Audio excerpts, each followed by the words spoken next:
Right, so welcome to a new one on this channel, and this occasion is the Primal Tap from Soundtoys. Now this is not a review, it's a deep dive guide about this plugin. Everything on this guide is in chapters, so if you look at the description or the timeline, you can jump to a section or skip the ones you don't want. Now if you like this guide, please like and subscribe, and if you have the money and you want to buy me a coffee just to say thanks, you can go to the links at the description. Now, before we start, I need to tell you a little bit about this story because it's a big part of how or why this plugin works the way it works. So, but still, I'm going to keep it short. So, long story short, back in the day, digital, was very limited. As you can imagine, nowadays, digital delays can be super long.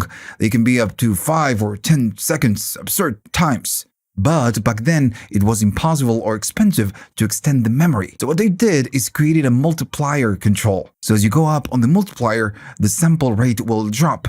And all of this is just to compensate and extend the delay length. And as you know, when the sample rate drops, the quality drops. So as you go up on the multiplier, you will get more lo-fi. So first, I will start with a little one, with a little Primal Tap. Because once you get this one, the other one, the big brother, is the same but with extended controls. Right, so I'm using a very simple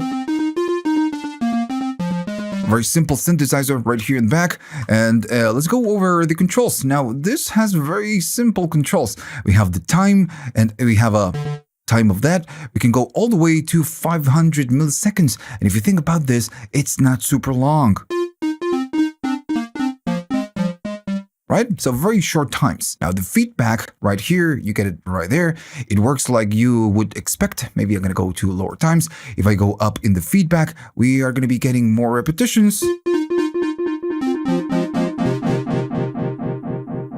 Right, and then you get your mix control. If you go all the way up, you're just getting the wet signal, which is just the delayed ones. And if I go all the way down is my dry signal. So right here, you just use the mix like you would on any other plugin. And I believe I don't need to, go really hardcore and explain these controls because they are just very simple. So I'm going to go back to default and use the default patch. Now we need to talk about the multiply. And this is like the main soul of the plugin. Now, if I maybe go a little bit up on the delay times, and I do a little bit of feedback, just to get a feel of this.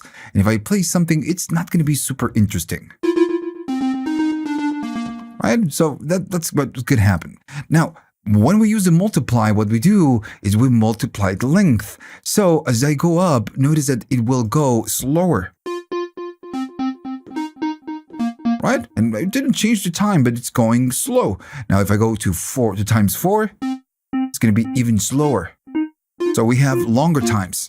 But at the same time, since we have longer times, notice that it sounds more lo-fi. And if I go to 8, you're going to really notice it. Longer, but the repetitions are super dark.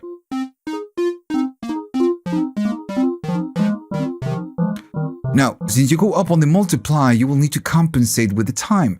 Because if you're happy, what do you have right here, but then you want to keep the same vibe, maybe when you go to 8, you need to go to short times just to compensate. Because with this, we just make it longer. So, and what you get is just lo-fi repetitions. And this is how this plugin works. As you go up on the multiply, you get more lo-fi, and that there's a drop in quality of the repetitions. And as you get closer to the 1, you get cleaner repetitions. Now then you have the adjust, and for now I'm going to go maybe to times 4. So we have something like that. So the adjust, what we'll do, it will just modulate the current time, the one that you have right here, but it will just go up by a tiny little bit. And if I move it while I'm playing it, you can hear that pitch detuning.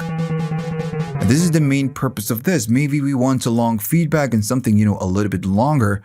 And as I move it, it's going to be detuning it. And this is the main purpose of the adjust. Alright, so back to the default patch, then you have the in. Since this is a vintage unit, if you drive the input of the delay will start to saturate, the repetitions. So as I go up, and maybe I'm going to go to something slower that we can, really hear. I'm going to go up on the feedback.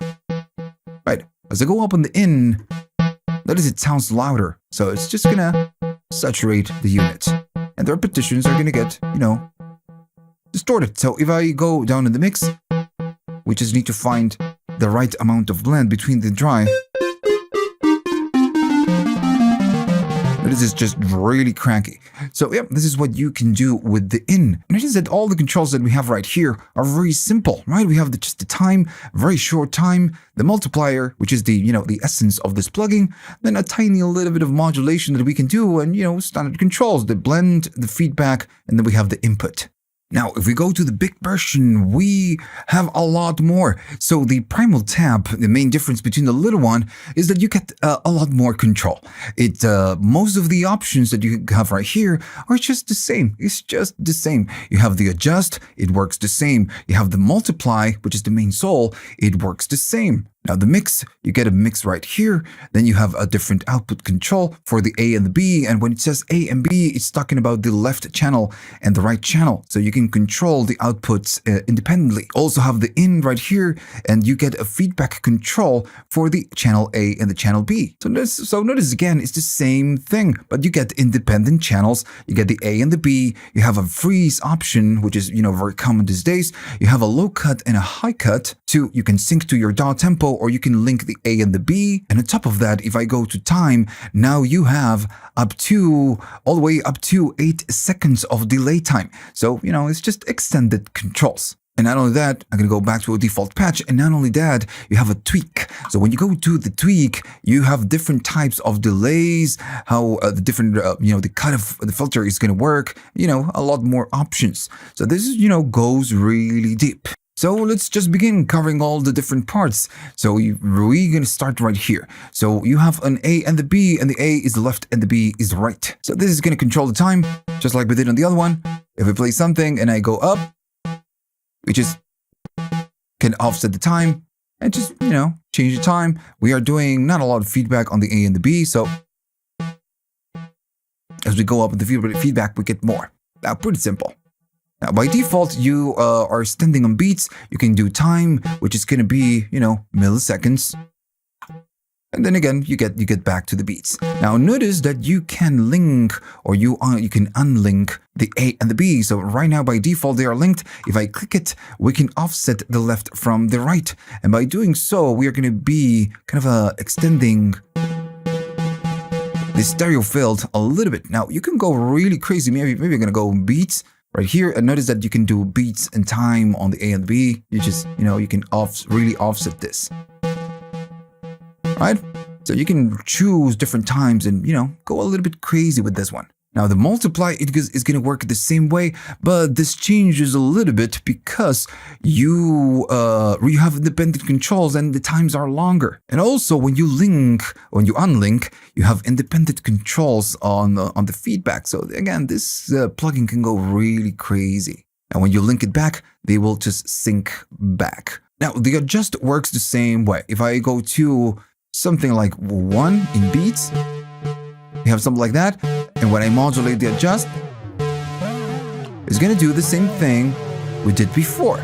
Now then, you have something very related, which is going to be the rate and the depth. Now you don't need to move it manually. You have something that it will do it for you. Now this is going to work like it can work like a course type of thing because it's very short and it's not that fast. But going all the way up in the depth is gonna, it's gonna really detune it. So if I play something and the depth is all the way down, it's just gonna sound like that. If I go all the way up, we're gonna start getting the detuning. So behind the scenes, this is an LFO modulating the detuning. Now, if it's too aggressive, I'm gonna be doing something around there because notice that there's a lot of detuning going on. And this, again, takes you to vintage lo-fi type of sounds. Now, how fast you go, well, that's going to be the rate. And if you go all the way up, it's a little bit more consistent because it's super fast.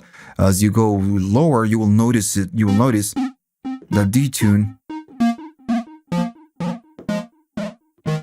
right away. Now, since the main vibe of this unit is to get this lo-fi type of sounds, the rate and the depth will help you to do this. So maybe I'm going to be standing on, I don't know, I'm going to go to time, right? And I'm going to be unlinking the left and the right. I'm going to be standing around the 105, the 100 milliseconds.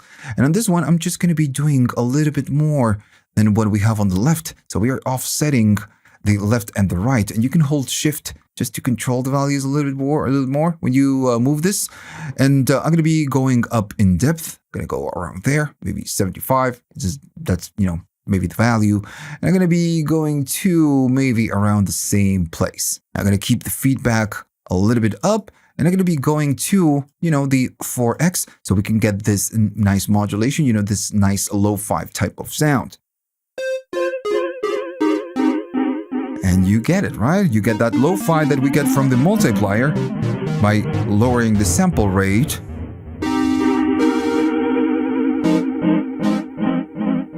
But also the depth is just giving you that nice little modulation. Now, since this is an LFO modulating what is going on with the times, right here at the bottom on the extended controls on the tweak, you can decide how it's going to be modulated. But usually with the courses and things like that, it's going to be a triangle or even a sine wave, but usually it's a triangle. So this is using a triangle, but you can change it to a sine wave if you wanted to. And this is going to change how the rate and the depth will just work. If I go to triangle again, it's a little bit different. Now if I go to square and select the square, that is just a little bit more aggressive.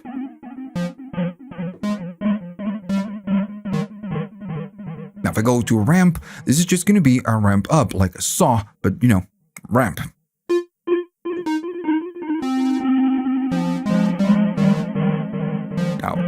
All of this again it depends on you and what you want to do. Now on top of that, since this gives you a lot of control on the left and on the right, you can decide the depth of the left and the right. Now this one is a global control, right?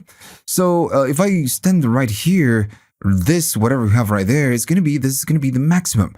But what I can do, I can maybe go to the A and do less depth. So it's like going to the A, doing less depth of the A, and we are staying right there at the top on the B. And all of this is just going to separate the stereo field a little bit more, as it goes really wide now.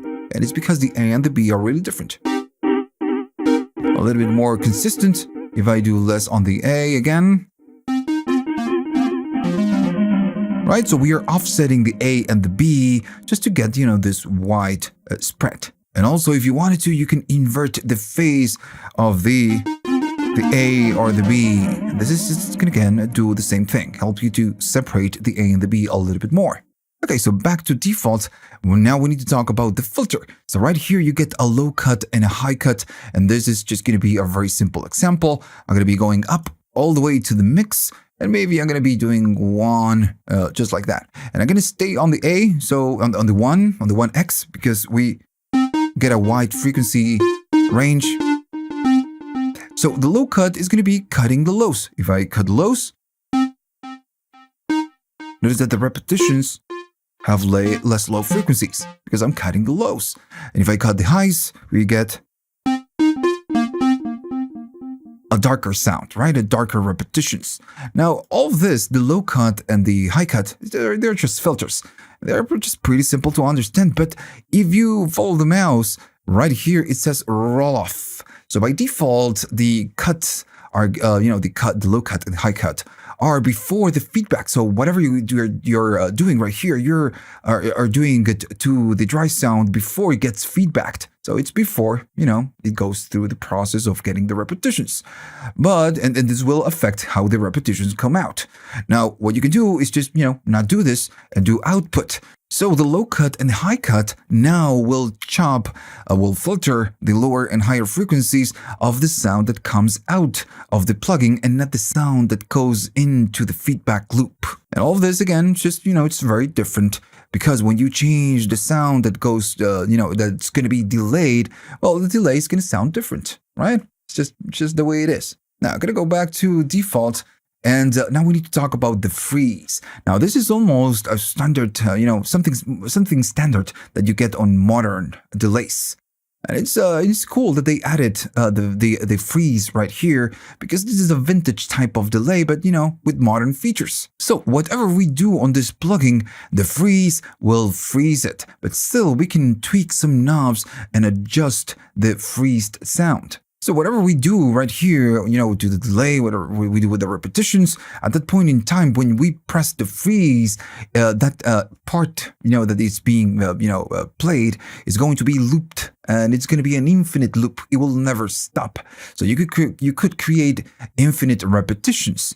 For example, if I play something and I'm going to do a little bit of feedback and maybe go to the 2x. If I play something and I freeze it, it's going to stay right there, and I'm not playing any keys. It's just going to loop it over and over and over and over, right? Now you can create really cool sounds with this, because you can adjust the depth right here. Notice that it's giving me, that control. I'm going to be unlinking this. Maybe I'm going to go to time and just start messing with the controls. I can do the adjust, right? So it's just maybe even the multiplier.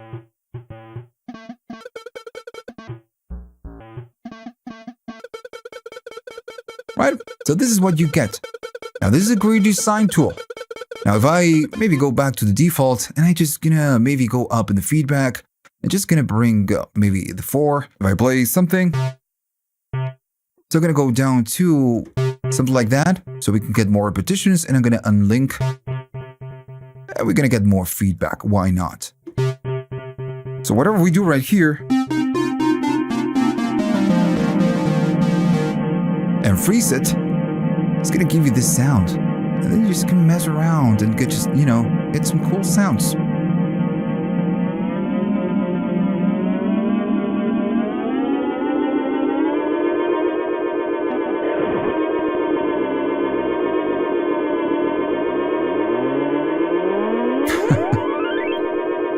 So yeah, that's what you can do with the freeze. Now back to a default patch. Now the delay has different modes, but it all depends on how you use it, especially with the feedback. For example, the classic one right here, by default, when you start a new patch, it's going to stand on parallel.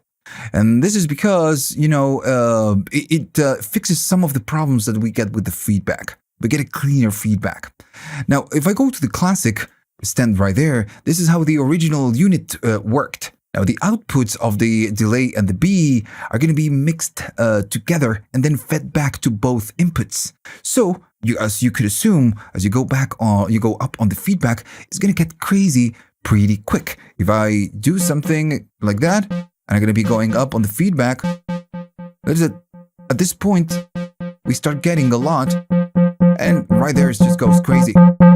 Right? I need to go back. So this is how the classic works. Now the parallel is kind of the opposite. It's a variation of the classic, but now the A and the B lines are independent. So what you get is a cleaner feedback. And if we do the same, notice that going up, it will just not go crazy on the feedback unless you go all the way up and you start getting this. All right? Then the series 1, how this works is like it would work on a delay pedal.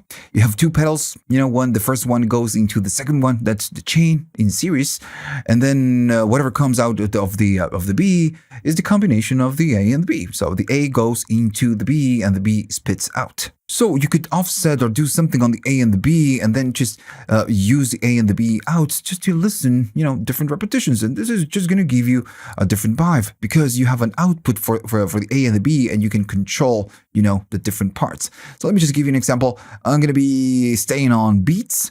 Maybe I'm going to go to 25. I'm going to unlink it and then go to maybe 1. I'm going to do a little bit of depth just to get, a little bit of magic. I'm going to go up on the feedback of the A and up on the feedback on the B, just to get something more. And I'm going to stay on 2x. And if I go all the way down on the A, I'm going to be getting just the B, right? I'm just getting the B. That's why we get it in the right side. But as soon as I go up on the A,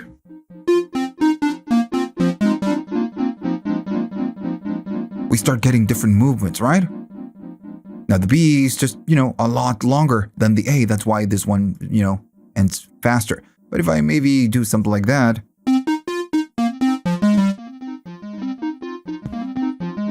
now the A and the B are just going to be, interacting. This is how it works in parallel, in series.